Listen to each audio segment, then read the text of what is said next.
Hello everyone! In this week's video, I'm going to be drawing one of my viewers' original characters. So let's get started. The character that was randomly chosen this time is May.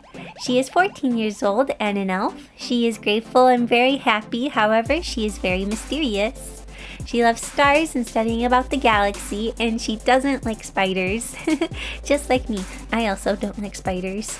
So I was really excited when I got May as the random choice for this month because I thought she was really cute, and I really liked how she likes studying about the stars and outer space. So I wanted to make that kind of the focal point for the picture and kind of base the picture around that. So I have her holding her telescope like she's out and she's gonna go and study the stars, and she's really happy to see the stars. And so for this, I decided to have her be at a slight up angle so we would get a really good view at the sky.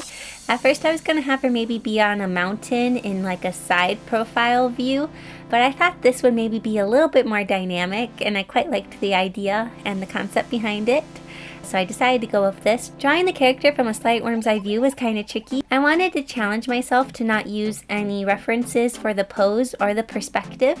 I wanted to try to do a lot of it from my head, and so I was really trying to challenge myself. And I did use a reference for the telescope because I didn't really know what telescopes looked like. I mean, like I kind of did, but I wanted to get the details of the telescope right.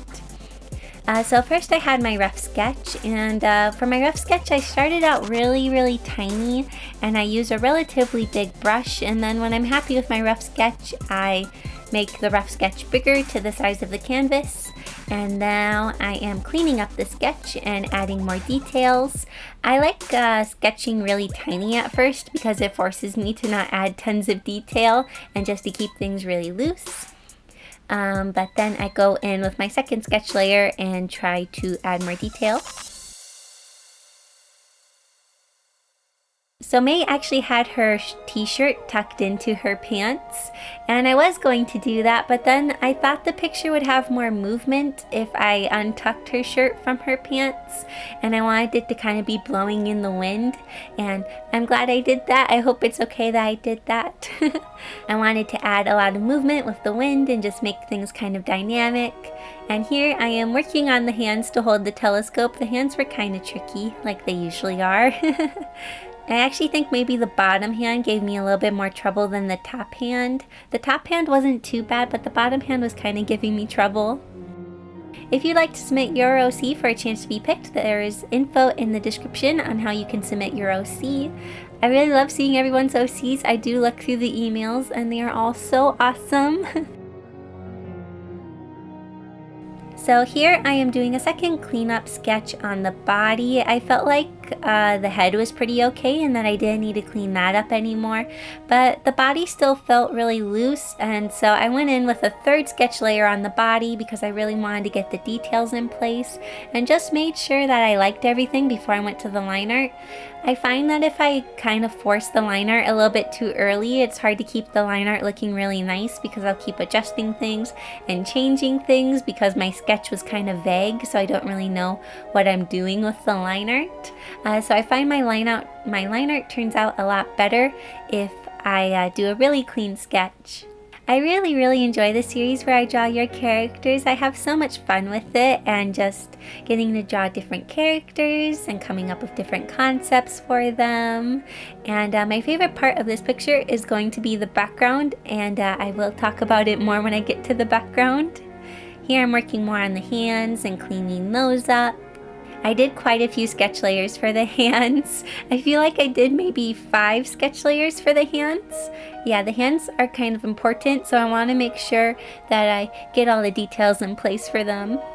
So now I'm starting on the line art. The line art isn't like super entertaining, so I'm not going to show the whole process for the line art. But the line art went smoothly. Nothing went bad. Like sometimes when I have my sketch and then I do the line art, sometimes the line art just like I'll like the sketch but I won't like the line art, and it's really frustrating when that happens. But I feel like the line art turned out nicely, and I don't hate the picture, so that's good. Here I'm drawing the hair blowing in the wind. I accidentally made the hair a little too long, and this is a bad habit of mine. I tend to accidentally make the hair too long when it's blowing in the wind. I also do this when I'm working on my webcomic. Like, Doris's hair is fairly short, but then whenever it blows in the wind, I always accidentally make it just a little bit longer. So I did accidentally make the hair a few inches probably too long. Like in the picture that was sent to me, it's right about at her shoulders. Here it goes a little bit past her shoulders, so I apologize for that.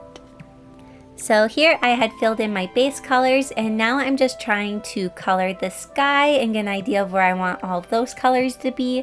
So at first I was gonna have it just be totally nighttime, but then that just seemed kind of boring for some reason. So I decided to have it be where maybe the sun is just barely not set all the way. It's almost kind of like a twilight kind of time or something like that. It's kind of unrealistic, like you wouldn't see the stars this much, but I just wanted it to look really pretty, so I kind of threw reality out of the window. And so it's slightly sunset, so the bottom is all kind of orange, and then I have this kind of blue galaxy looking light coming from the upper right side, and yeah, it ends up looking pretty cool, and I'm pretty happy with it. So here I'm starting in on the shadings. So you might have noticed I had a blue layer set to multiply, and then I overlay that over the character, and that's what will make it look like she's in a dark area.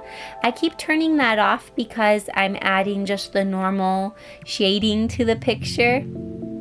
And so I turn that off, and then I just add the shadows to the picture like I normally would. And I find this is a pretty good technique for making it look like she's in a dark, cool kind of area. I had a lot of fun coloring her. She was a lot of fun to color. Her outfit's really, really cute. Here I'm adding a slight texture to her pants and adding some more of the shading. Here I'm starting shading on her skin. I tried to use kind of cooler colors for the shading since she's in kind of a cooler area. Usually for the skin I use maybe more of a reddish orangey color. Here I used a slightly pinky tone, but it's still relatively cool to what I usually use. So to start out, I'm kind of just adding the shading. I'm not really adding the highlights. I am erasing where I want the highlights to be for the shadows. Like I put a whole bunch of shadow and then I erase where shadow doesn't go. But later I'm going to add the highlights, and I wait to add the highlights because the highlights are based on the lighting that's around her. So there's going to be blue highlights and there's also going to be orange highlights. So for a while the picture looks kind of dull because I'm not adding any of the highlights. Although I do have some slight highlights on her when I turn those other layers on. I have a slight blue highlight coming from the upper right, and I also have the orange highlight that's coming from behind her.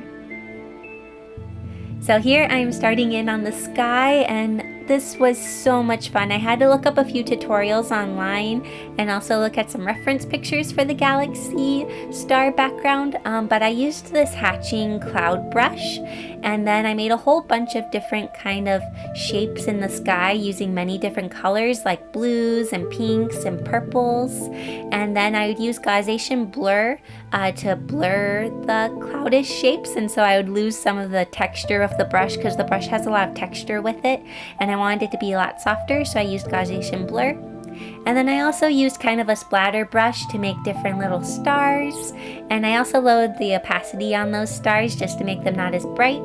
Here I'm adding some extra glowy to the clouds, and it looks really cool. I also go in and add some white dots and then add a glow effect around them to make it look like they're glowing.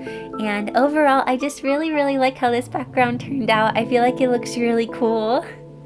And that's one of the things I love about doing these, is that I probably wouldn't have drawn a super cool galaxy background like this if it wasn't for doing this series where I draw your characters. Your characters just bring so much inspiration, and I really enjoy drawing them.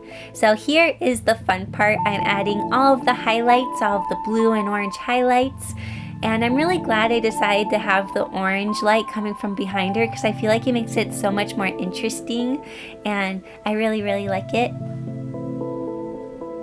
And here I'm adding some more shading to her face, and it's really amazing how just adding a little bit of highlight can really change a picture. Like, I looked at it before I added the highlights and then after I added the highlights, because I post work in progress pictures on my Patreon. So sometimes I like scrolling through my work in progress pictures just to see how much the picture changes from start to finish. And it's really interesting to see. I have to say, I think the most challenging part was having the character at a slight worm's eye view. It really kind of challenged me with understanding how the body appears in perspective. Like, it's not an extreme perspective, but it's just a slight enough perspective where it's kind of confusing. But I feel like the pose turned out pretty okay, so I'm really happy. Oh, and here I'm adding some bushes at the ground. I didn't want it to seem like she was just kind of floating, so I did some background stuff behind her to make it seem like there was ground on the ground. So I added some bushes, and those helped a lot. So here's a finished picture of May. I had so much fun drawing her, and I hope you like it. But before I end this video, I want to say thank you so much to my patrons, including Rachel, Pia, Pisatera, Magic Gamer Dad, Julie, Daniel, Cash Money Matt, Eduardo, Robert, Vani, Tamalam, Stephanie, Narichan, AJ, Valrin, and Anne. Thank you so much for being a patron and for your support. Well, thank you all so much for watching this I Draw Your OC video. I hope you enjoyed it, and I'll see you all next week in my next video. Bye!